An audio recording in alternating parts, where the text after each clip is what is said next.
అయితే ఇప్పుడే మనం చూసుకున్నట్లయితే శ్రీవారి ఆలయ పరకామణి లెక్కింపులో చేతివాటం తీతీదే ఉద్యోగి సస్పెన్షన్. సో మీరు చూసుకున్నట్లయితే ఈ విధంగా ఉద్యోగిని సస్పెండ్ అయితే చేయడం జరిగింది.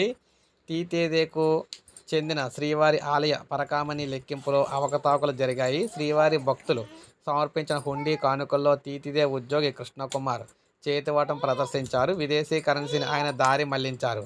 ఆ కరెన్సీ లెక్కింపులో తేడా ఉన్నట్లు గుర్తించిన తీతిదే విజిలెన్స్ విభాగం సీనియర్ అసిస్టెంట్గా పనిచేస్తున్న కృష్ణకుమార్ అవకతవకలకు పాల్పడినట్లు నిర్ధారించింది. ఈ మేరకు తీతిదే ఈవో శ్యామలారావుకు నివేదిక కూడా సమర్పించింది. దాని ఆధారంగా కృష్ణకుమార్ను ఈవో సస్పెండ్ చేశారు. దీనికి సంబంధించిన ఉత్తర్వులు కూడా జారీ అవ్వడం అయితే జరిగిందనమాట. సో ఈ విధంగా ఉద్యోగిని సస్పెండ్ అయితే చేయడం జరిగింది. సో మరి మొత్తం మీద ఎందుకంటే ప్రభుత్వ ఉద్యోగులు ముఖ్యంగా చూసుకున్నట్లయితే ఉద్యోగులు ఎవరైతే ఉన్నారో టీటీడీ ఉద్యోగులు వారందరూ కూడా నిబద్ధ పని చేయాలన్నమాట. సో ఈ విధంగా పెను ప్రమాదం అంటే మొత్తం మీద అయితే సస్పెండ్ అవ్వడం జరిగిందనమాట. ఒక లైక్ చేయండి, సబ్స్క్రైబ్ చేసుకోండి, ఛానల్ సబ్స్క్రైబ్ చేసుకొని ఫాలో అవుతుండండి.